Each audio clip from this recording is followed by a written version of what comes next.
service in the house. Bucket hat. It's bucket hat time. TC, you're undefeated, man. You're undefeated. Hello again, and welcome to another edition of the TC and Company podcast. Tom Caron with you at a crazy time in Boston sports. We've been talking for a long time about the golden era, the golden age of Boston sports, and it's coming to fruition right now. And with that comes the roller coaster, the playoff agita. We thought we would have maybe back-to-back series clinchers at the Garden, but the Celtics gave away a 13-point lead in the fourth quarter. They got to go to Atlanta now, and they're going to win the series, but it suddenly has opened up a lot of can of worms just when we thought maybe the team was getting on a course here to win the whole thing. Bruins, meantime, as we tape this, getting ready, and I would guess they learn a little lesson there from the Celtics. Don't let anybody back up off the floor. But it's a garden party. Night after night, we've got playoff action at TD Garden. This goes back to how it used to feel back in the 80s when the Celtics were king and the Bruins were always going a few runs deep into the playoffs, even though they didn't win a Stanley Cup in that stretch. And through it all, the Red Sox have quietly put together a nice little start to the season. One of the top scoring offenses in baseball, much improved bullpen from the last couple of years, and a starting rotation that is still a question mark. But it's an intriguing team that has impressed a lot of people on this road trip. 19 straight games without an off day. They'll have a winning record through that stretch. Nobody better to talk about all of this action, the little NFL draft in there happening as well, than the legendary Boston Globe columnist Bob Ryan. You know him from the Globe and from ESPN, has done so much great work and is a guy who truly has a passion for every sport. So Bob Ryan joining me to talk about all of this in this week's edition of the TC and Company podcast. Bob Ryan, you have seen more great moments between Causeway Street and Jersey Street, whatever we'll call it, down in Foxborough, that most of us could only dream of seeing. So you're the perfect guy to join us this week. Although I thought we'd be talking about the Celtics clincher. We'll get to that in a moment. Last week, I think it was on Sunday, just the third time in history that the Celtics and Bruins won road playoff wins while the Red Sox won on the road. We've called this the golden age of Boston sports, but what we're seeing right now is unprecedented. I mean, these two teams have a real chance at winning it all, don't they? Yes, they certainly do. I think the only question would be which one would be a bigger disappointment to its fans if they don't do it. A team that has knocked on the door in recent years and came within 2 games of winning in the finals last year, and a team that has set records, a team that has had arguably the greatest regular season in the history of the National Hockey League. So they're both primed to win. The Celtics let their fans down a little bit in Game 4 here in 5 in Boston against the Hawks. It's remarkable. And so it kind of takes everybody's mind off the Red Sox, who, by the way, aren't as stinky as some of its most, pessimistic followers think. In time they might come around, but that was a special day when all 3 teams won the same day. We don't get that opportunity too often. And you're the perfect guy to ask this question. Is there a comp for you? Is there a time, the 80s, do you remember a time when the Bruins and Celtics, I mean, it feels like this is the way it used to be in the 80s. I remember as a younger guy that, you'd have playoff games every night at the Garden and it was electric. What does this compare to? I think that, of course, the whole 21st century has been remarkable in that regard. But in the early 70s, now, think about this. Once Caron showed up and turned the Celtics around a little bit, they won it in 74 and 76. The Bruins won it in 70 and 72.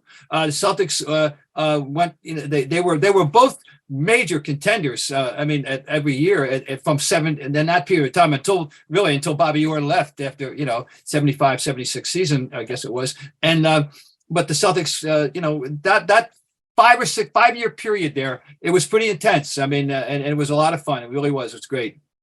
We'll get to the Red Sox and let's dive real quick on the two of them. That game last night, is every playoff loss a referendum on Jason Tatum's ability to play in the clutch? Well, it's not just that's talk show fodder kind of thing. You know what I'm saying? No, really, because that's the world we're living in now. These over analysis and stuff. He didn't play that well. He shot poorly. Only made 1 3-pointer the whole game. But what bothers me is not it's not a human error. It's not a physical error, but the technical foul at the time he was absolutely uncalled. As it was unforgivable, frankly. I mean, and we're tired of this with him. He wasn't even involved in the play in question, and that.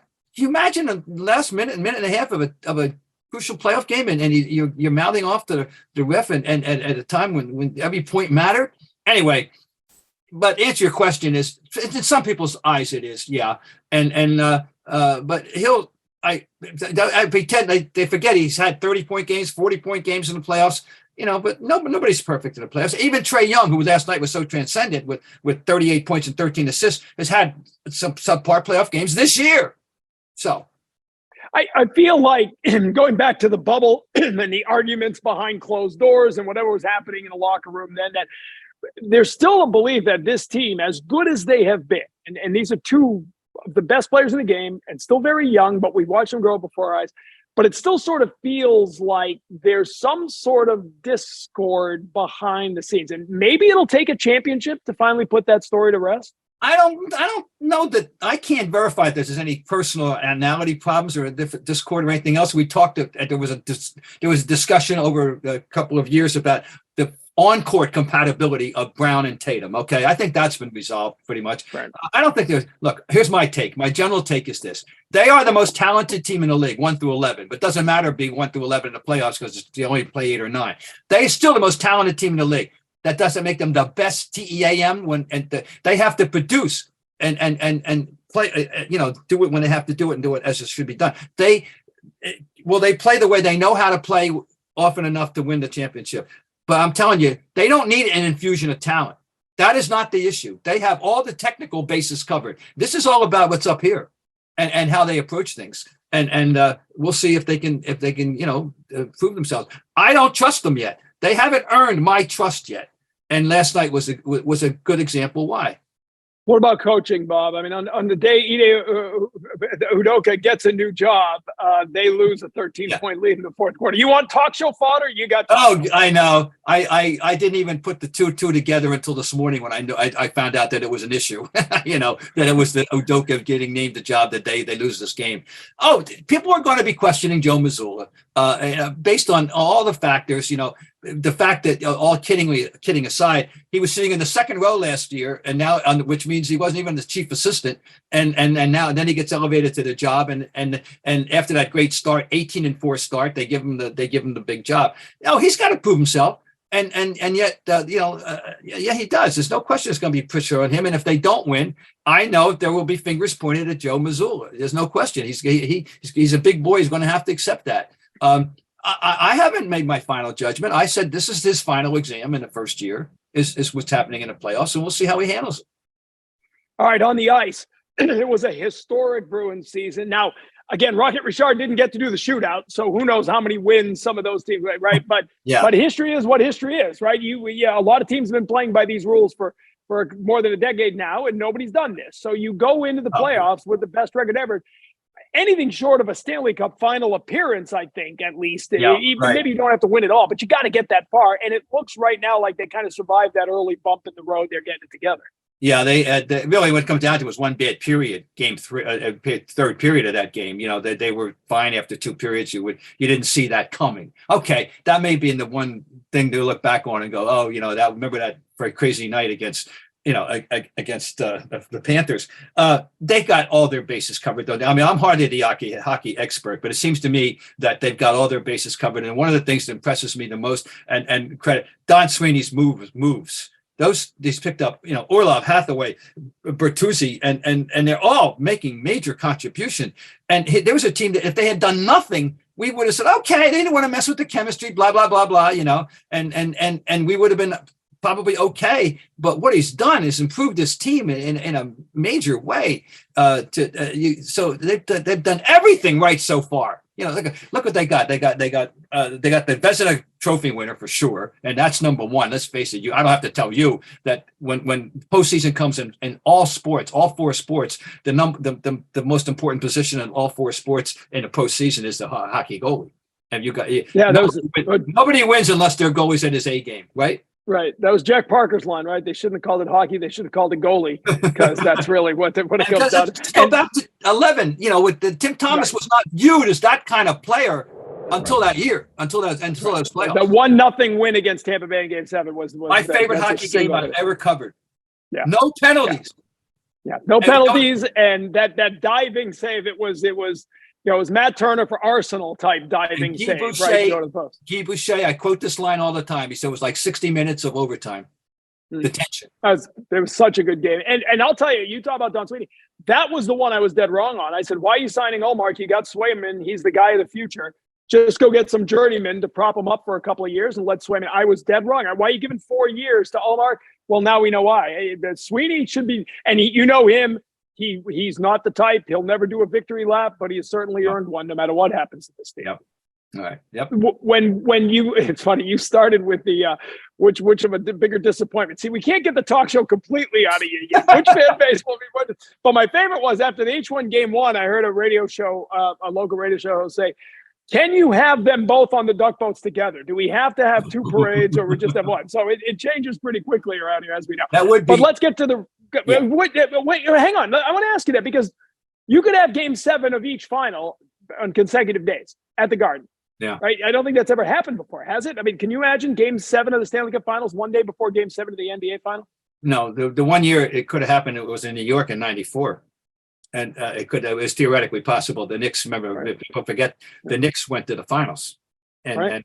and while can I tell you a quick story about that one? Okay. Please. I'm in New York covering the Knicks and the Rockets, and the Rangers are playing Game 7 against the Canucks. And there's a bar on 1st and 49th called Manchester's, where I went. I knew I could see the game and get a good burger and the whole thing. Okay, so the first period, the Rangers score first, 1-0, and outside suddenly all these blue lights are flashing. A police car had pulled up on the corner. It's on the corner of 1st and 49th, and we're watching the game through the window.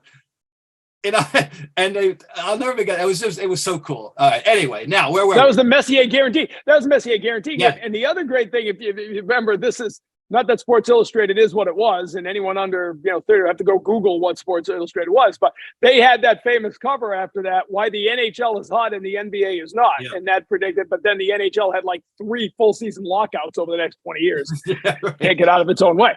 The Red Sox, I think you said it best. Maybe not as stinky as most people thought, because there was a narrative coming in, that the owners don't want to win anymore, and Chaim Bloom doesn't know what he's doing, and this team is a mess.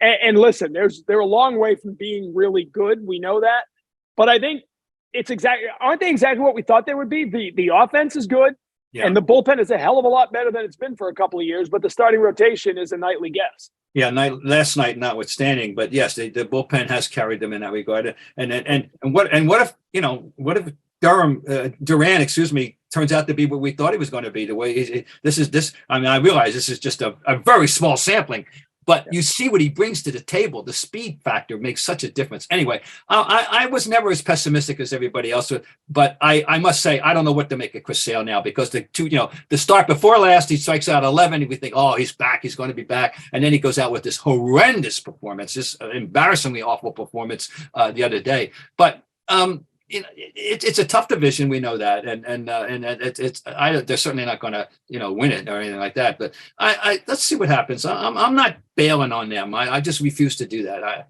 For one reason, because I have so much respect for the skill of the manager. I do trust the manager. Oh, there's no doubt. I think I haven't looked today.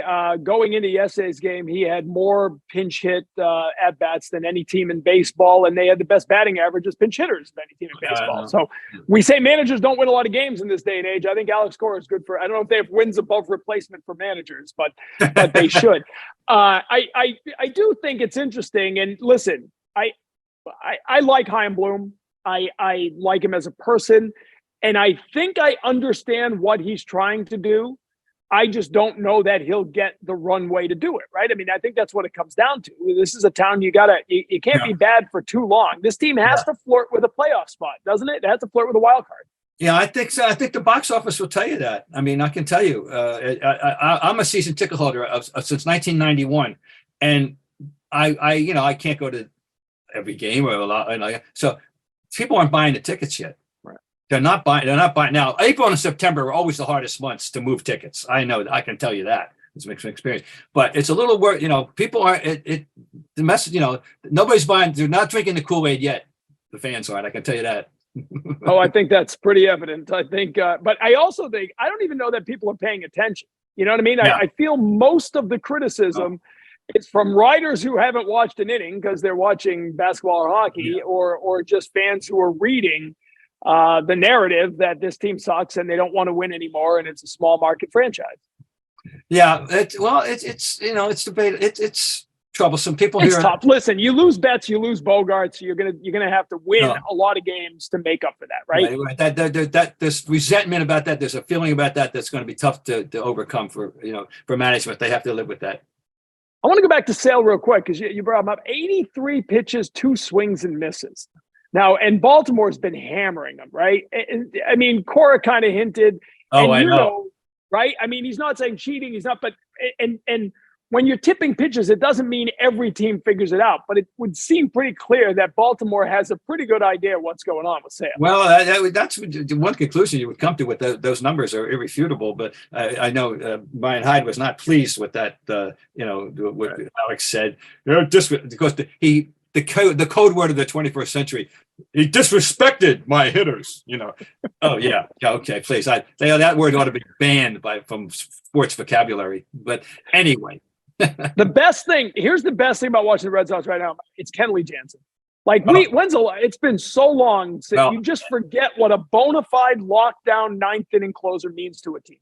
2013. With Urihara, that was so much fun. Oh my God, Kenley Jansen. I hadn't paid enough attention to him over the years to know the whole what the physical reality of that combination that his pitching motion, which is a combination of Louis Tiant and every Japanese pitcher who ever lived. Because in the middle of it all, he's got the little hesitation, the Japanese hesitation. They all seem to have it. And of course he's got the Louis Tiant, looking at second base while he's pitching a little bit.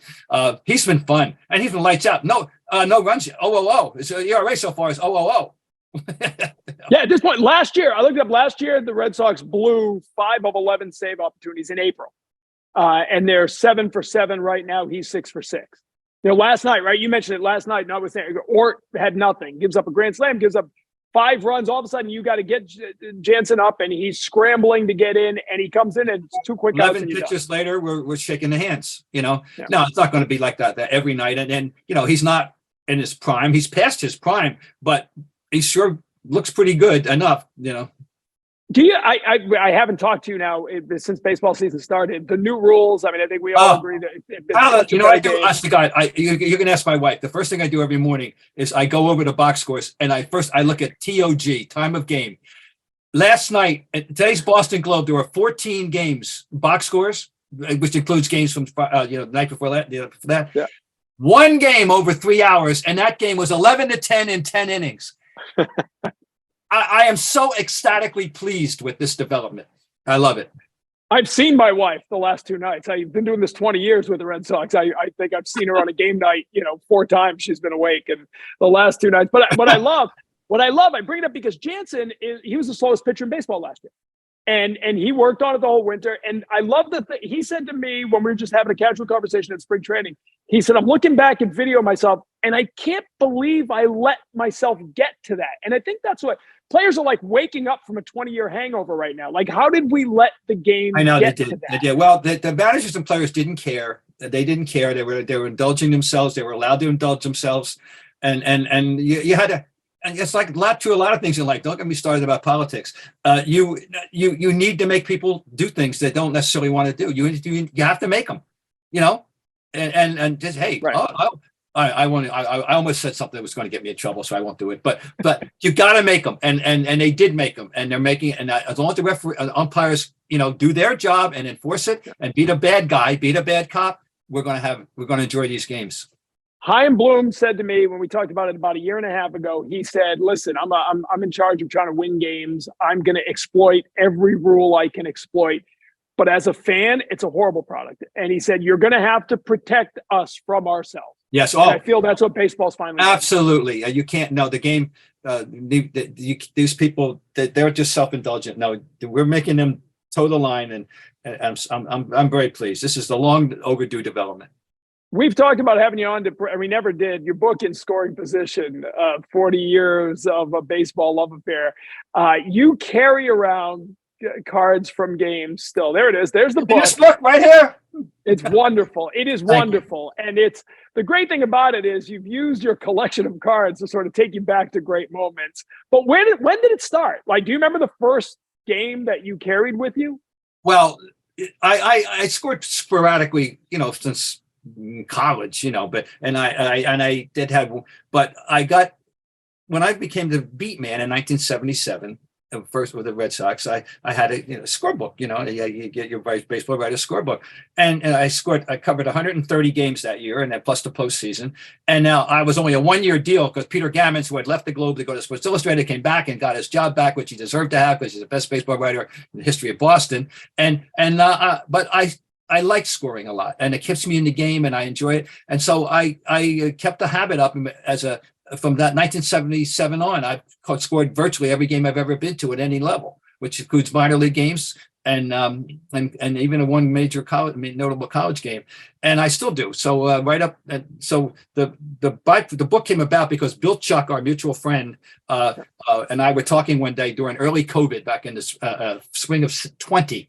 And subject of my scorebooks came up, and he said, "You got a book in there?" And I said, "Oh, come on." He said, "No, run it by some people," and I did. And my agent Andrew Blauner, and sold it to Triumph Books. And here we have a book of which I've got 140 games of the scorebooks representations at the top of the page. I write about what's in here, why is this important or fun or notable or whatever, and then Bill Chuck adds his great historical and research expertise, and we have a book, and it's easy reading. It's a great book for the laboratory because you don't have to worry about you can pick it up and read it and see it 3 days later and read it again. You can relive one great moment at Yankee Stadium and then get on with your day. Yeah. There's so many, and by the way, I'm very pleased to tell you, Tom, we're working on a sequel. That Triumph Books has asked us to do a sequel, and because there's a lot of good stuff left over, But these are baseball tidbits and among or historical stuff or just plain fun stuff, and it was a pleasure to write and research. But you would score, virtually every game you went to. Like you'd be covering an NBA tournament somewhere. You'd have an off. I never left home. And once the baseball season came, I never left home without, and even during basketball playoffs, for example, without my scorebook, because you never know when a baseball game is going to break out. So I scanned the book. I haven't read it, but is it all in one? But like when you score, like you've got a scorebook that today it's Red Sox, Guardians at Fenway. Tomorrow it's Yankees, Cubs at Yankee Stadium. Oh yeah, exactly. In the same book. Book. Positively. I take it everywhere, and so it's your season. The book is the Bob Ryan season, not one team season. Yeah. For example, we're going to visit our granddaughter in Twin Cities this weekend, and I'm going to Target Field next Sunday, and then I'll be scoring that game, Twins and Royals, and just because I love to do it. That's awesome. I absolutely love it. Here's my book, just by the way. So there's my book, but mine's all Red Sox games. I don't. No, I've got. Gotta have you. I've got everything. Good Post's history. I got Reggie. You got that game in there, and I got Reggie to sign the book, which is a whole story in itself. As you read the book, and some stuff is signed. I've got Carl Yastrzemski's last game, farewell game, and 83 signed. I got Sparky Anderson's first game as manager of the Tigers signed. I got Sparky Anderson's last game in Fenway signed. Let me just give a very quick one about the stuff that happened. In 1986, the last week of the season, the Red Sox were going to clinch, and the Angels were going to clinch. We all knew it. And I was sent out for a week in Anaheim to gather material for the preview section of the playoff section for the Boston Globe. First night I'm there, Joe Cowley pitches the ugliest, sloppiest no-hitter ever. He walked 7, he gave up a run, but he got a no-hitter. And after the game, I'm at the bar with my friend Eddie Sherman of the Chicago Tribune. There's Joe Cowley standing there by himself. So I had my book. He signed the book. Here's the point. It's the last game he ever won in the big leagues. He developed Steve Blast disease the following spring. Couldn't get the ball over the plate. Was released by the White Sox, picked up by the Phillies, released by the Phillies, and he never won another game. He pitched another game, but he never won another game. Never won again. And I got that, and that's one of the stories in the book. I love it. That's awesome. And then I do want to ask you before we let you go. Yes. A great event coming up in June, the Field of Dreams for the ABCD, which is the official anti-poverty agency of Boston, funds a plethora of summer jobs for kids, which can change lives. Our good friend Bob Elias, you and he have been very close. You've helped him so much with Hoop Dreams, and Doc Rivers has been a big part of that, the basketball version in the winter.